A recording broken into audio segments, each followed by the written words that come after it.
Dalam hitungan kaki sisik perkutut itu juga memiliki perbedaan-perbedaan. Ada yang dari sini begini, ada yang dari sini begini, ada yang dari sini begini. Nah, ketika kita menghitung atau memahami semuanya, nah makanya kunci kenapa kok harus diri sisi, karena di sisi itu suatu tingkat dan derajat gitu loh. Ketika tingkat itu tinggi, derajat tinggi, sisik akan tinggi. Makanya ketika burung yang memiliki sisik tinggi itu memiliki aura atau terkadang dia sifatnya tinggi, makanya di situ dipecah-pecah. Nah, dalam pecah-pecah atau bilangan-bilangan itu ada yang diomongkan wanci, itu hitungan wanci, atau yang diomongkan wanci ku mau intinya penghitungan sisik yang disebut dengan wanci. Wanci itu hitung semua. Wanci itu wanciku coba wanci ning dihitung kabeh ku.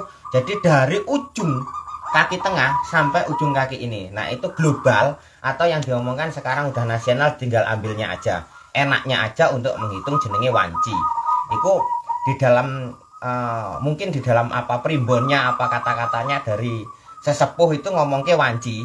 Jadi diwancek nih sisiknya diwanci. Sisik diwanci ku mau dihitung kabeh dari ujung pangkal ujung tengah sampai ke ujung sini. Nah, di dalam hitungan wanci itu harus benar-benar teliti, karena kita nggak paham, ada yang pecah, ada yang ini, kadang kita hitung semua menjadi sisik yang sangat banyak.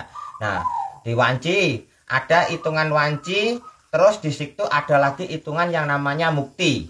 Hitungan wanci, mukti, lan pilah.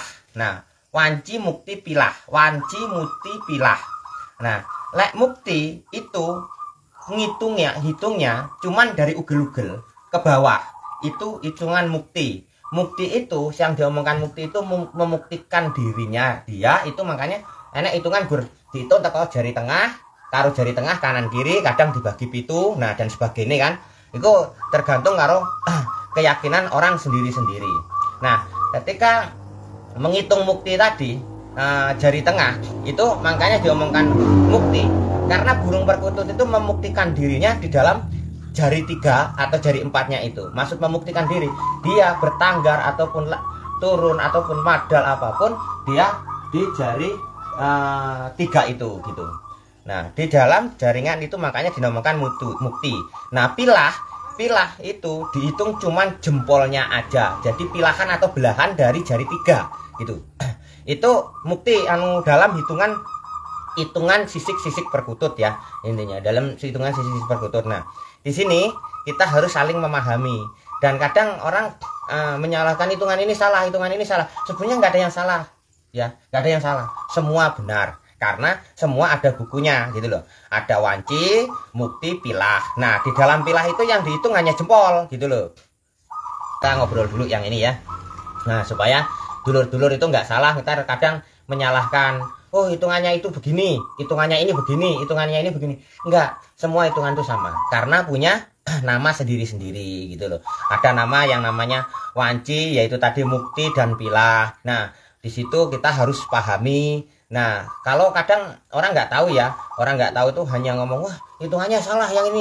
Enggak, semua hitungan itu udah ada dasarnya, dan itu pun ada gurunya. Makanya di tanah Jawa itu enek sing diceritakne Pendhita Pitu Wali Songo. Nah, itu di dalam Pendhita Pitu Wali Songo itu mungkin ajarannya dewe-dewe. Teko pendhita iki ngomongin ngene-ngene, teko wali sing kene ngene-ngene. Nah, itu semua tuh sebenarnya cuman hanya penyampaian yang berbeda-beda. Tapi kalau kita dasari, kita semua sebenarnya tujuannya sama gitu loh. Jadi maaf ya, ini bukan kita sok tahu apa gimana, kita sekedar sharing itu saling membagi atau saling mengerti atau saling apalah. Yang penting intinya kita itu supaya nggak beragosimisasi atau apa itu ya mau namanya ngono kayak. Intinya supaya jangan sampai ngomong menyalahkan yang ini enggak. Jangan menyalahkan seperti itu. Sebabnya di situ ada hitungan yang dinamakan wanci, mukti dan pilah. Wanci, mukti dan pilah. Hitungannya dihitung wanci wae men penak. Nah, hitung wanci itu hitungan semua. Kalau mukti itu hitungan cuman dari ugel-ugel sampai ke sini. Hitungan pilah itu jempol. Nah, terus enek meneh. Selain itu, di situ terbagi antara kalau nggak salah itu hitungan sisik itu satu, wanci, mukti, pilah, terus susun, pondasi, runcah, waringin. Nah, itu berarti ada berapa? Hitungannya berarti ada 7.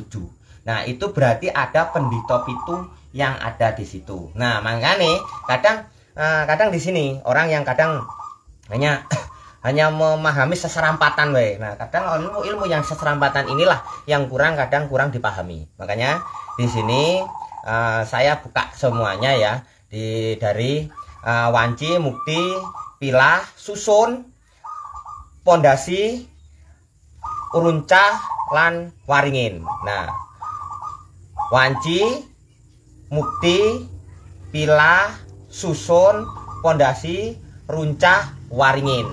Nah, kalau hitungan susun itu hitungan ke tengah, anak tangga atau sing jenenge pring sebungkul atau utawa apa ya, sisik tanpa belah. Nah, itu sing jenenge sisik susun utawa sisik pring sebungkul utawa sebagainya. Nah, iku anak tangga. Jadi dari sini ujung dari mana terus menyusun sangat rapi, itu sing jenenge sisik susun. Dan kalau ngomongkan masalah derajat bagaimana yang kuwi iki kita nah. Pondasi itu pecah beraturan. Maksud pecah beraturan kayak sisik Rajawana dan sebagainya, itu jenenge pondasi, sisik pondasi atau sisik Rajawana. Nah, atau sisik banyak lah di situ kayak Rajapesi juga bisa diomongkan. Kalau kanan kirinya rapi, sisik pondasi itu memiliki aura yang sangat gimana gitu kan. Runcah itu sisik yang berantakan, tidak beraturan. Nah, itu kalau kita ngambil dari atasnya ya. Setelah hitungan bawah kan kita ngomong, sekarang kita hitungan di atas. Nah, terus waringin, belah separuh kanan dan kiri. Nah, belah separuh kanan kiri kayak Rajawana ya, Rajekwana itu Rajekwana atau yang diomongkan Banyumili itu bisa ke bawah dan ke belakang dan masih banyak sebagainya. Terus ini kalau kita ngomongkan kaki ke atas, nah seperti itu. Terus di belakangnya lagi ada yang dinamakan Roncomoyo, Kolocokro. Nah, dalam penghitungan itu makanya kalau kita hitung, kenapa Mbah katanya kalau kita pakai pikat kok sisiknya yang gede nggak boleh atau gimana? Bukannya nggak boleh, semua bisa. Cuman kan kita itu mengejar sesuatu yang mungkin lebih enak ya, atau yang lebih dibilangkan wong mancing ki gampang ulian, ibaratnya gitu, gampang dapatan. Nah, kalau kayak gitu berarti kan kita nyari sisik yang benar-benar setarap, sepadan sama musuh yang akan kita hadapin di hutan. Kan kita nggak tahu musuh di hutan itu kayak apa. Makanya kalau kita pakai sisik tinggi kayak 41, 43, 42 dan ke atas kan sisik tinggi. Ya kalau musuhnya itu dapatnya cobalah perhatikan. Ketika kita pakai sisik tinggi, minimal kita kalau mikat hasil dapatannya pun selalu sisiknya tinggi. Toh kalau dapat sisik yang kecil mungkin sekedar hanya selingan aja gitu loh. Nah, tapi kalau kita pakai sisik yang standar, rendah atau yang gimana, mau kecil mau tinggi akan ikut gitu. Nah, di situ sih dianjurkan sisik 37, karena sisik 37 itu sisik tengah-tengah. Kebesar dia berani, ke kecil juga dia ikut. Makanya saya bilang sisik 37 itu yang terbaik. Gitu. Ya, intinya segitu aja dulu. Mungkin lain waktu kita bisa sambung lagi. Ya, mudah-mudahan ini bermanfaat. Assalamualaikum warahmatullahi wabarakatuh.